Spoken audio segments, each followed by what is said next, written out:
Hi, I'm Larry Lopata, founder of Non-Lethal Labs. This is my partner, Shauna Moore. Thank you for having us here today at this prestigious event. We really feel honored to be invited, and thank you all for taking time out of your busy days to come and learn about what our company does. A little preamble, I was born and raised in New York City in the 70s and 80s. I know what it's like to be afraid. I know what it's like to be vulnerable. I know what it's like to know that criminals have no worries about carrying illegal weapons and that I'm outgunned, outknived, out whatever. And one of the real reasons why I founded this company is can we create something that an individual can use, an institution can use, a company can use, to where you can instantly respond to a threat, but in a way to where the threat itself isn't threatened. It doesn't get hurt. So that's the basic premise of Non-Lethal Labs. Can we make something that's more than just a taser, pepper spray, something that you could carry around with you or use in your home or your car or your business, to where if people felt that same anxiety that I felt growing up in New York City, and it wasn't that the city was a terrible place, it was that the potential of something terrible happening that really made it, built the anxiety on the daily, a little bit every day, a little bit every day. How many times do I have to look around this stupid corner? How many times do I have to be afraid of walking by an alleyway or too close to a van? These are just things I grew up on, and Shauna actually makes fun of me because even as an adult male, I still need to sit in the back of the restaurant facing the door. I need to size up everyone in the place. And Sean is like, what are you doing? Just order. Stop looking around. So if we could alleviate that, and that energy can be put into just relaxing or creating, that's the overall vision of the company. So let's take it away. Let's see what we got on the next slide. So one of the blaring things we're noticing, and we're still on a learning curve, but we've gone to the biggest security shows in the United States, and we've seen the biggest companies' solutions.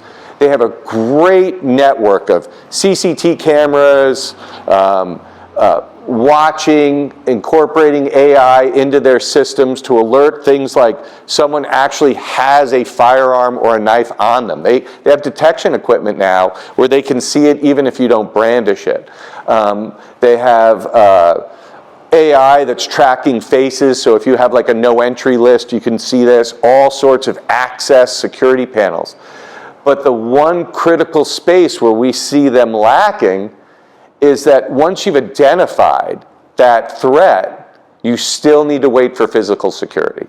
So there's a gap between the detection and the actual detention of that threat or neutralization of that threat. So Shauna coined this phrase, detection is not the same as protection. That's a very interesting thing to say because I always felt pretty protected when I saw that security. But the fact is that we need to close that critical gap by providing a solution that can instantaneously prevent that gap. And one of the critical things with that gap of waiting for security police to respond is an FBI survey shows that the first 90 seconds of any kind of an active shooter situation or crime, that's when most of the carnage happens. 90 seconds is a very tight window, and I'm sure if you look back and you think about it, that's when it happens. So this is a really good application for addressing the situation right at the point of maximum carnage, which is I feel honored that we actually have something that can actually be an option for that. So next slide. So as I said earlier, our mission is, help schools, enterprises, communities, students, everything from a huge enterprise all the way down to the individual. Here is an image of one of our technologies that could be on a nightstand in your room, your daughter's room, when she's in college, and it can be activated with all the same remote bells and whistles of like a Ring doorbell. It can be programmed so she could sleep soundly, but if someone comes into her dorm room, you could have full access on how it responds, how loud it responds, does it notify people. It's whatever options you want to have. Our core is what is actually preventing that danger from getting to you or your loved one. It's portable, it's pretty much like a Bluetooth speaker. It's 12 volts, so you can charge it on all the cords. There's nothing truly special or unique about how it would incorporate into your everyday other than giving you a sense of security.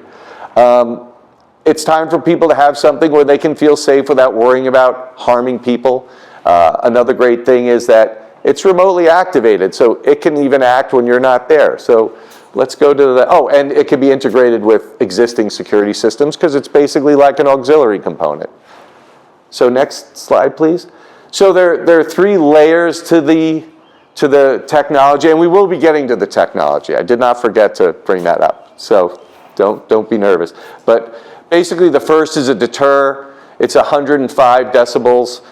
We've done active testing, which we can share down the road. We can show you the testing. I just don't want to kind of put it out there publicly. 105 decibels. It's lower than a hair dryer. You can give a good chirp. That makes the technology actually activate, and we'll learn about that later. Defend brings you up to 110 decibels to 5 to 10 seconds. That takes out 95% of the people in the tests we've done. We've tested on over 2,200 people of all different ages. And then defeat, if you really need to go somewhere, there is an option where you can go to 115 decibels, and most of the time, because nothing's 100%, most of the time it should have that person just in a standing fetal position until help gets there. So you're probably wondering what this actually does, so let's go to the next slide and see what the magic is, the magic in the box. So what this is simulating, the other thing is it's highly directional, and with further R&D, we could actually make it just target the individual. So if you're behind it or outside of a 15-foot radius, you don't get impacted. So it's really targeted. The other thing what it shows is when the guy went down, and we'll go to the technology, but just remember how he went down. I tried to simulate the Midtown shooting because this is a realistic scenario of what happened in Midtown a few years ago, and unfortunately took some lives. So if we go to the next slide, you did well done. By the way, doing great. So when we go here, basically we're looking at the protocols. You need to just make sure that everything is safe here. So the detection and verification and activation protocols are just tried and true, what's already been out there for the past 20, 30 years. The activation itself, you can set the protocols on what your decibel levels, durations, levels of engagement, however you want to do it, and de-escalation. This is actually one of our volunteers. We got the Sacred Heart University track team to do what we called a blind test, which meant they knew they were going to be hit with a non-lethal something. They had no clue what it was. So, yeah, no, he said, well, that's the whole point. So this poor guy was hit. I think he got hit, but when he stopped, he was about 20 feet out. It was 106 to 108 decibels, and we have interviews. So you can see him, and then you have interviews. But it was very interesting, and it left out a key element, which we'll get to on the next slide. So let's go to the next slide, so we could really, dig deep with parameters. Because, like as you all said, can people get hurt? We want a system that acts in the moment, prevents physical confrontation, pairs with access controls and alarm, built to reduce escalation. So now I think just so we know what the protocols and mission of non-lethal labs is. Next slide, please. And here's the science behind it.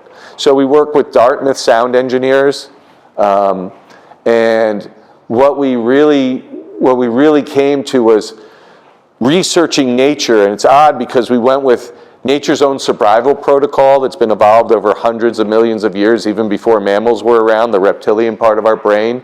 Fight or flight or freeze, right? It's an unconditioned response in us. And what we discovered is we created a multi-frequency static sound that makes the auditory cortex not be able to identify if it's a friendly sound, like a mom calling their kids in for supper, or a dangerous sound. So we found that the auditory cortex protocol always defers to danger. So this is the science behind it. So it's an unconditioned response that forces brake focus. So one of the amazing things that we learned, I wish we were really thinking this way when we did it, but it was a byproduct, is when you think of an animal hunting another animal, they're highly focused. Are we going after a calf? Are we going after an elder? They rarely go after the healthiest part of the herds. But same thing with anyone committing a crime or anyone focusing on anything. Our daily acts, me up here, I'm focusing on this. So it's that focus that when turning around nature's fight, or freeze response actually contradicts and unconditionally breaks that very focus of the predator. So that reversal was, I'd love to say it was genius, like but it was something we stepped in, and it was really, really cool because it happens. And, we're not conditioned to have discipline to look beyond this, but when you use it on police officers or military personnel, people really conditioned to stay focused on task, mission, purpose, it still works on them. Now, what happens after that brake focus is if you keep the unit on, and that's why you have, deter, defend, defeat, is it's cumulative. So your auditory cortex is going to, as long as that sounds on, it's going to be saying, danger, Will Robinson, danger. I don't know if you guys grew up on Lost in Space, you look like a young crowd. I did. So it's going to keep sending that message, which compounds the danger.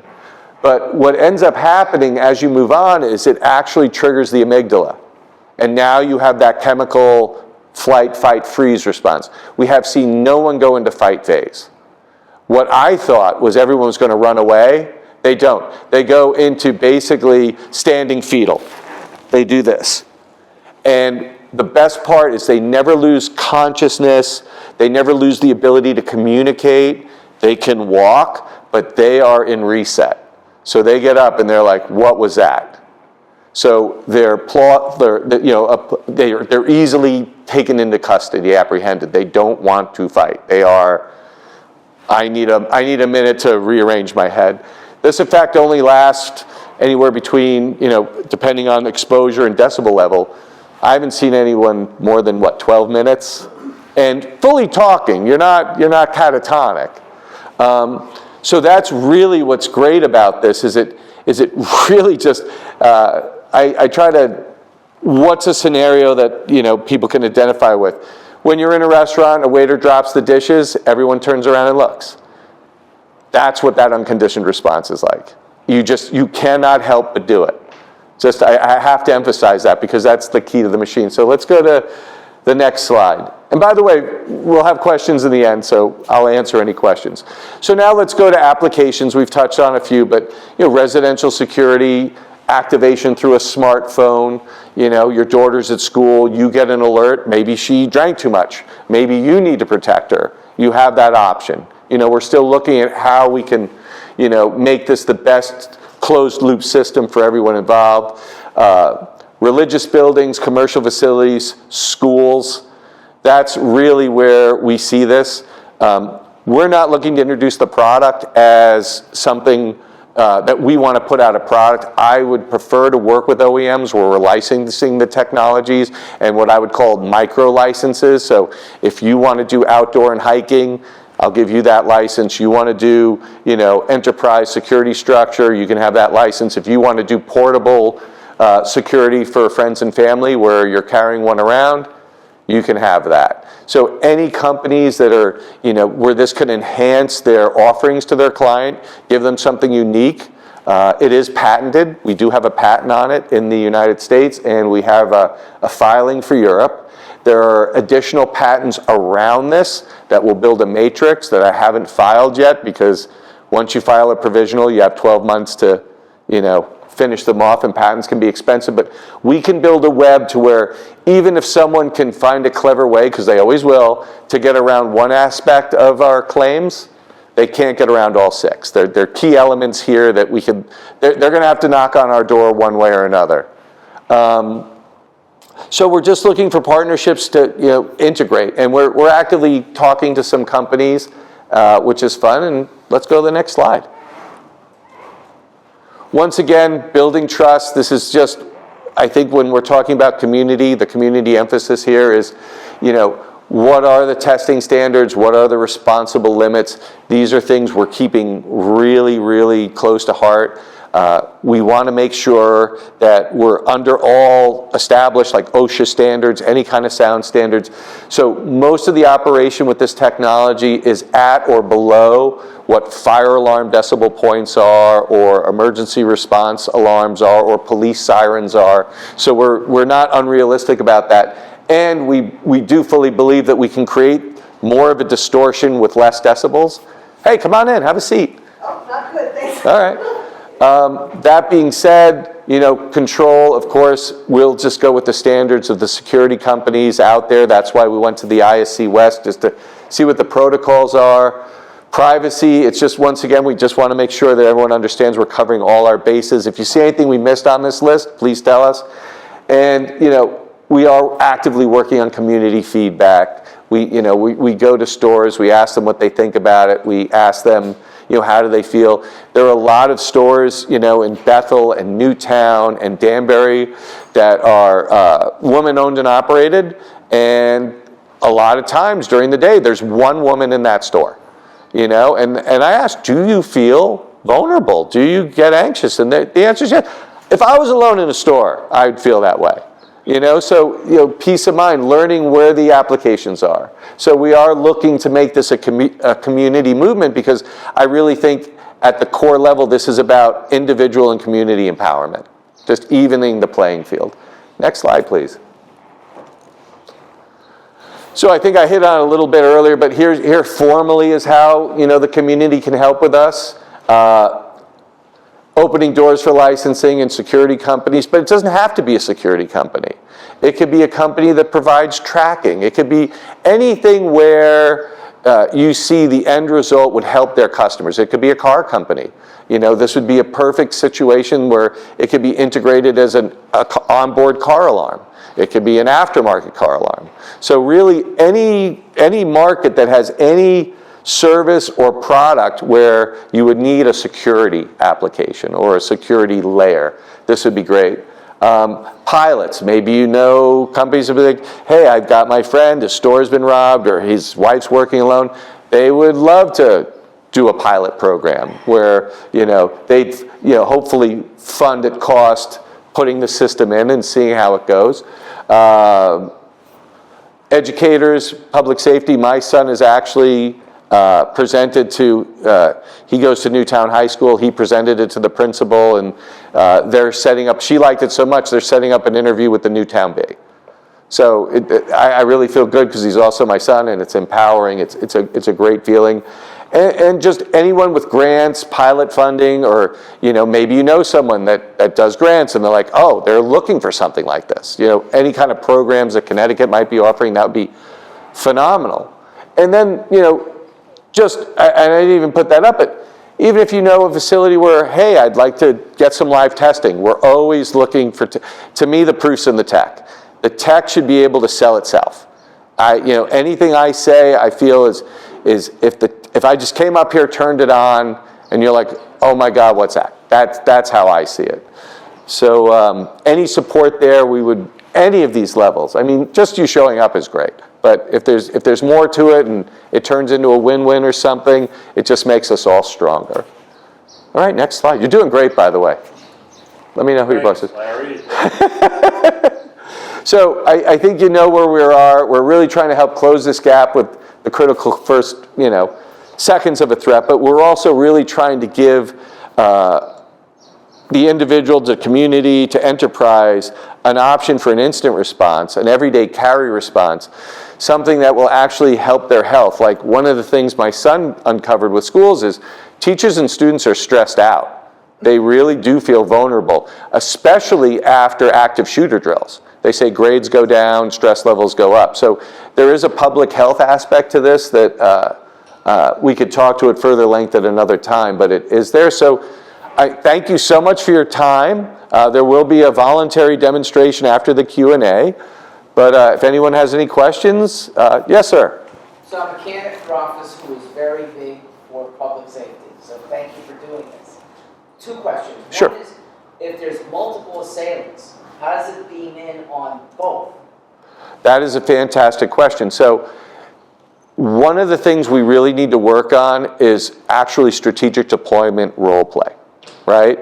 So if we're looking at two people, are they together? Are you prepared for two people? Because we see them as fixed units that could be mounted to existing infrastructure like the CCT cameras, which would just mean you have a basic target zone, or it could be on a full turret mount, which would have right, left, up, down. Now with a full turret mount solution, if you are concerned about two, then I would say have two units in place. Because the tracking right now would be one-on-one. What about good people carrying guns? A police officer, or just somebody who's open carry and he's got a permit? Oh. Disabling those people. Oh, well, I think, now you're getting into the minutia of state protocols, like do you have open carry laws, do you have, I think that Every state has one way or the other. It could be under carry or it could be open carry. Mhm. How does this thing discern that that's a bad guy versus this is a regular? I think that's a valid question, but the point is that I'm at the platform level. That's why the integrators, that's up to them to deal with the end user. I'm upstream from that. But it's a valid question and one that I would take very seriously. That's why you have options. So a deter could be a chirp. So a chirp would be a second. So it goes bleh, so it breaks that focus. Doesn't trigger your amygdala, it breaks your focus. So the protocols are whatever that institution, that enterprise would want that to be. I think it's a valid question, but it's a question for the end user to decide what the protocols are. Well, gentleman on the left, then gentleman in the center. and until proven otherwise. Distinguished gentleman. So, can you get the unit size to be a lot smaller into a purse? Oh, Shauna's actually, she gave me permission. This is going to be thinner, but we have an individual unit that's literally this size. It'll probably be half an inch thinner, but you're a 2-inch diameter. We're working with professionals to where it will be strapped into your hand, have it on your strap. Because of New York City, when you get robbed, it happens quick. It's very rarely are you in a situation where you have time. So if you're in a dangerous area, we want it to be where it's functional after the engagement, meaning you've already been tackled. So being in your hand, being a thinner size, girls can still make a fist with it. They could still use it. They could put it to the perpetrator's ear. So yes, we can make it small. But this, just for sake of complete clarity, this is only deterrent. This doesn't turn into defense. So this is definitely disorient, get away. When you go to 2 speakers, that's when you get into defense, where really you could point it at the person and they're just going to crumple. So that's it. But even when you look at the large arrays, because that's an excellent question, I'll show you what the prototype of the 6 array looks like. And this is what we're going to be demoing today. They're extremely small. Now, also it needs to be calibrated to different decibel levels. And this is the mock-up. So it doesn't have an onboard battery. But if you notice, it's really small. It's got 8 LEDs, so there's an additional distortion element to it. We can add other things to it, but very, very small. So we are dealing with a company that does a lot of police applications, which I believe someone touched on earlier. They want to see this module be multi-purposed. So they want to have it on the front of a police car. They want to be able to put it on a riot shield. They want to be able to wear it. They want to be able to have an actual gun handle that it just clips on because the muscle memory is used to this for crowd control. So, you're absolutely right. And then there's the tunability, having it turn up, having it turn down. So I think that's an excellent question. Do you have a follow-up? Or? No, that was great. Thank you so much. Young man in the center. Comments. Previously, a friend of mine was a competitor, and his car had won the World Championship of Sound. He did some interesting, similar defense. He had about $100,000 worth of tuning and audio equipment in a Honda. And his defense mechanism was, if you try to steal the car and you don't use the key, within 30 seconds, the sound system turns on, Oof. and it does not let you out of the vehicle. You have about 30 seconds before you lose all hearing, and you will be bleeding from the ears. So he was not less than, so agreeing that it's possible. And so your product is just loud noise, or a particular modulation on loud noise? Absolutely. It's a multi-high frequency static. So what it's happening is it's making this static kind of ovulating random frequency so that the auditory cortex defers it to danger and puts the body in a flight freeze response. So it's science. So when you hear it, it's in your head. Your ears, it's uncomfortable for your ears, but we're not taking you down because of your ears. We're taking you down because your brain is in survival mode, trying to get you out. And there's some other, similar, like the U.S. military has the Brown gun. Well, they have LRAD on the high end, which is a communication device which just makes an awful sound that blows your eardrums out. Right. So that's just loud, high frequency. We're being more surgical, and that's why, with further R&D, I think we can fine tune it where you're just like, my goal would be it's just in your head. You're feeling no ear. Now the probability of that at where we are right now is probably 5% success probability, but it's not impossible because we haven't turned the rock over. But when we turn it over and realize it's not possible, then just how low can we get those frequencies to where it's affecting? It's not just louder, it's significantly less loud, actually. And similarly, is there a deterrent effect to somebody who is either hard of hearing or deaf? It does not work on the deaf. It does not work on the deaf, unfortunately, because it needs to be a detectable sound. So unfortunately, it doesn't work on the deaf. Any other questions? All right, well, your hand was up. We might as well, we'll go three across. I think you'll be a good closer. I'll go first? Yes, please. Oh, okay. Yeah, hi, I'm Alex. I have a whole page question. I'm going to try to keep them quick. My first one is your focus on detection of the threat, or is it solely on the noise?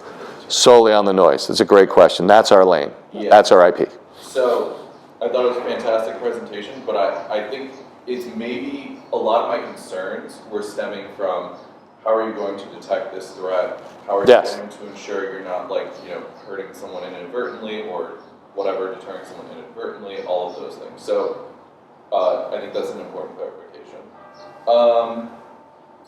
My second question is, have you talked to people who have responded in some of these situations, like security officers, and then if you ask them, is the time that you're deterring this threat, is that enough for them to respond? What kind of training would they need to respond? Can your average cashier respond? Things like that. Right. So there are a few ways. So the formal security scenarios, we get there when we get there. Best efforts, right? So even with Sandy Hook, the police got there in an incredible 2 minutes and 45 seconds. Adam Lanza was already, unfortunately, did what he did, but they weren't allowed to enter the building for another 6 or 7 minutes. Same thing happened in Lakeland. You hear it again and again where I don't know if it was Lakeland or the one in Texas where an ICE officer, actually his daughter was in there and he actually ran in and was like, what are you guys doing? And he breached. So we're looking to buy those precious seconds. So we're standalone. So I use those options when I say them to have help come because it can be used as a suppressor. But at the end of the day, I think a lot of people are going to be in defeat mode, where if all else fails, I'd like to buy you precious seconds, and it is part of the narrative because it is a strong option. But at the end of the day, I think you're really going to be in a situation where unless you have that security guard that's right up front, and like what happened in the active shooter situation in New York, that shooter took that guy out. I mean, he was gone, so there was no automated defense. So I think this is just a new layer. I wish I had all the answers. I don't. But your questions help create those answers. So from my point of view, is my option is if you're going to be serious about that there could be true danger here, then you need to really be thinking about defend, defeat. But deter could be easy for like a store. There's just someone maybe, who just needs to be reminded that they're acting in a beep, and that's enough to get them away. So I think there are levels of threat. Yeah. Okay, all right, great. And then I think the last one is, so you're talking about a lot of like different markets. Oh yeah. Would you mind sharing, at least at this point, what you think your first best market is? So where do you think you're going to penetrate the market first? I think that's a phenomenal question, and I think there are multiple answers to that. So if we go for credibility, if we get a high-end non-lethal police technology company to come on board, I think that's credibility. That's like getting DARPA on board or SOCOM on board, where it's like, this is military spec or this is police certified, because then everyone else is going to be alleviated of the anxiety of does it work? I think it self-validates. I think where I see the market being the most, I think, embracing would probably be small mom and pop operations, because it just sounds like they're just getting their butts kicked right now. I mean, everywhere I hear, but especially in California and New York City, it just sounds like these guys have no joy. They're just, once again, like me at 8 years old, is today the day I'm going to walk and bump into a bunch of people who are going to take my sneakers, take my mug money, and I'm going to go home and cry to my mom because I hit one, I got beaten up. Because why do I know this? Because I hit one, I got beaten up. And I'm not a fast runner, so they always call me. So, yes. Wait, this young lady had a question before you, sir. Thank you so much for presenting this. A couple of questions. I'm unclear, where are you in this journey? Like, did you just start this business? Have you been at this for 5-10 years? It's been a little over 4 years, so we have the patent issued. Okay. So we have a utility patent. So I think the idea came, I was with my son, I think it was about 4 years ago, yes. Yeah, and your moat is the sound modulation, right? And I love that whole point about sound, because you think about it, you beep a horn, someone's going to do something. Fire alarm goes off, it's sound, but it also has light, right? So the notion is your moat, or what protects you, is that sound modulation that briefly slows someone down to allow other behaviors for the person to move, correct? Correct at the baseline, but you can enhance it where you could actually keep them in that position indefinitely. You mentioned that you are the platform, and then there's the downstream integrators. So can you provide some context around how you see that? Is it that you purely make the thing and someone else has to integrate it? Or, because if you're the platform, I'm presuming, like the questions that you were asking, in the platform, that's where you could customize or personalize what that experience is for the piece. So if you could just...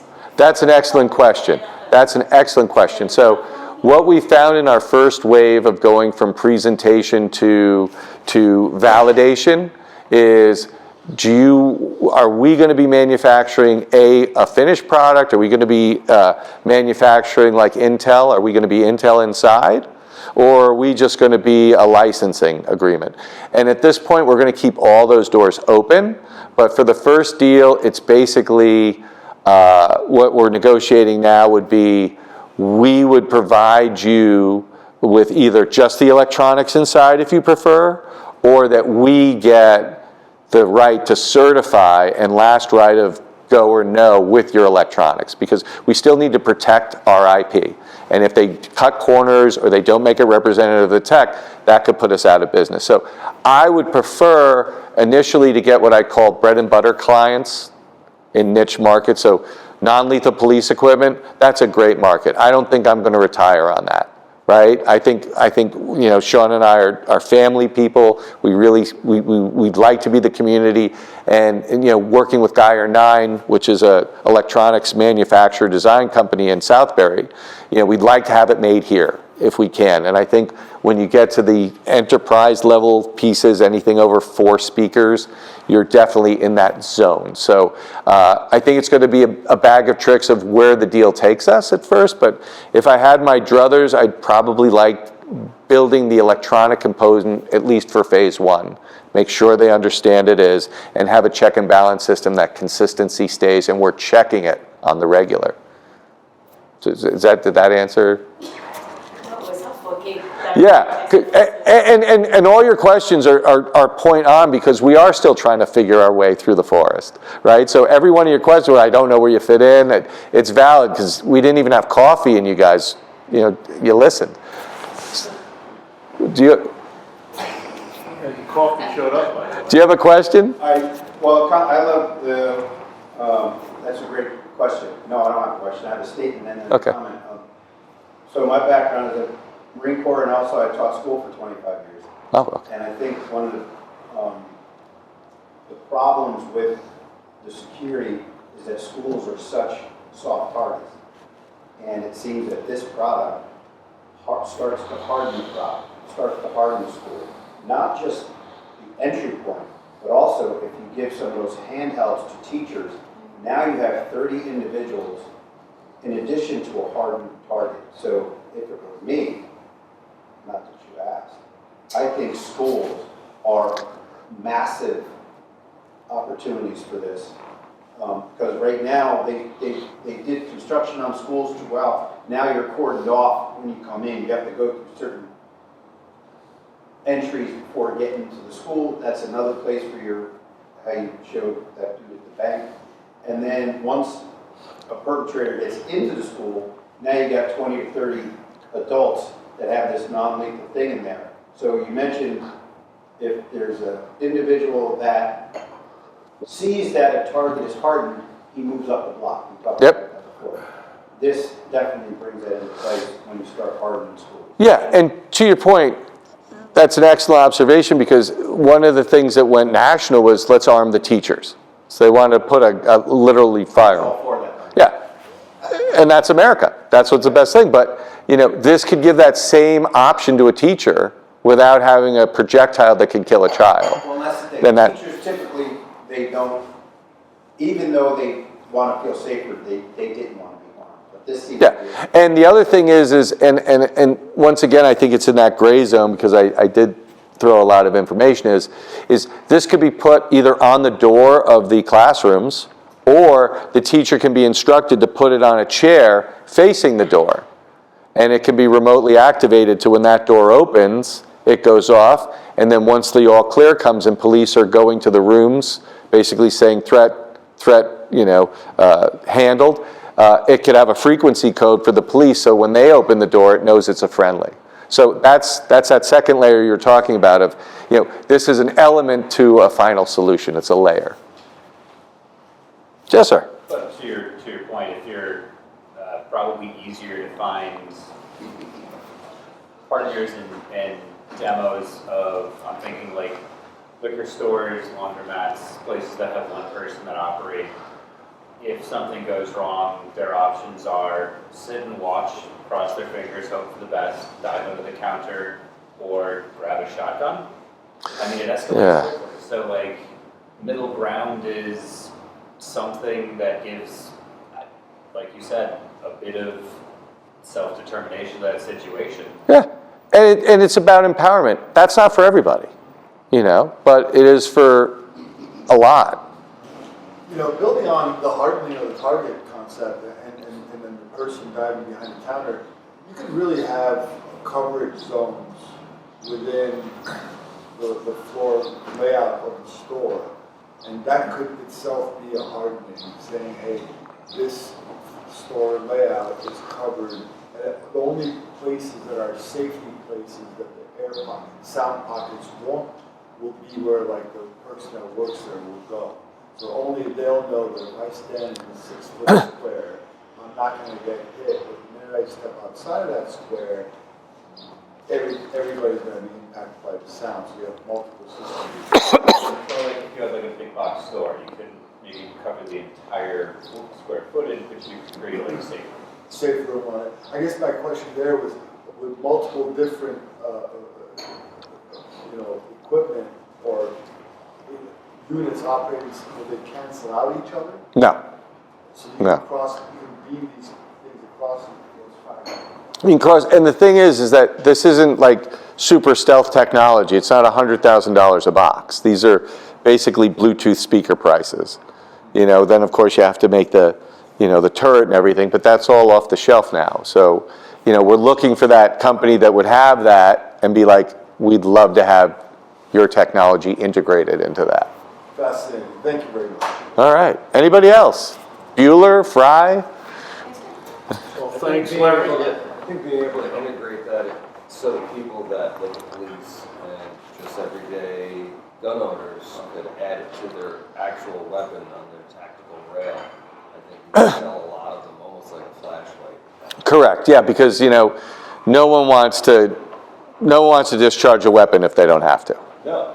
It's a big responsibility. If you already got it aimed, If you already got it aimed, or you're just looking for a diffuser. If you're looking for just something to be like, what, I don't want to brandish a firearm right now. yeah. So yeah, absolutely. Larry, thanks very much. Thank you, everybody. Thank you so much for coming. Present you with a gift from our Million Cups community. so much. You guys can enjoy Great. your hot coffee in the morning. So I feel like I earned it.